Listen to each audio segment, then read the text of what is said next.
హుజురాబాద్ పట్టణంలో గత రాత్రి కురిసిన వర్షం బీభత్సం సృష్టించింది. గతంలో ఎన్నడూ లేని విధంగా 20 సెంటీమీటర్ల వర్షపాతం నమోదైంది. దీంతో పట్టణమంతా జలమయమైంది. ప్రధాన రహదారులు, షాపులు, ఇళ్లలోకి వరద నీరు చేరింది. అలర్ట్ అయిన అధికారులు లోతట్టు ప్రాంత ప్రజల కోసం పునరావాస కేంద్రాలు ఏర్పాటు చేశారు. పట్టణంలోని Mamindlawada, Gandhinagar, Budige Jangala colony, gas godown area కాలనీలు పూర్తిగా నీటి మునిగాయి.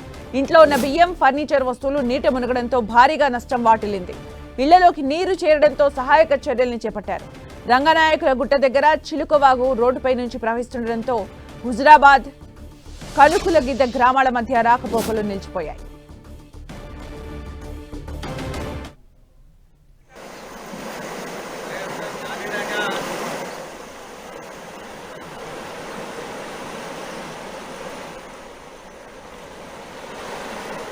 హుజురాబాద్ పట్టణంలో గత రాత్రి కురిసిన వర్షం బీభత్సం సృష్టించింది. గతంలో ఎన్నడూ లేని విధంగా 20 సెంటీమీటర్ల వర్షపాతం నమోదైంది. దీంతో పట్టణమంతా జలమయమైంది. ప్రధాన రహదారులు, షాపులు, ఇళ్లలోకి వరద నీరు చేరింది. ఇక అలర్ట్ అయిన అధికారులు లోతట్టు ప్రాంత ప్రజల కోసం పునరావాస కేంద్రాలను ఏర్పాటు చేశారు.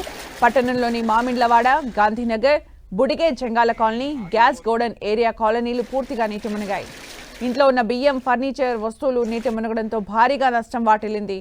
ఇళ్లలోకి నీరు చేరడంతో సహాయక చర్యలు చేపట్టారు. రంగనాయకుల గుట్ట దగ్గర చిలుకవాగు రోడ్డుపై నుంచి ప్రవహిస్తుండటంతో హుజురాబాద్, కనుకులగిద్ద గ్రామాల మధ్య రాకపోకలు నిలిచిపోయాయి.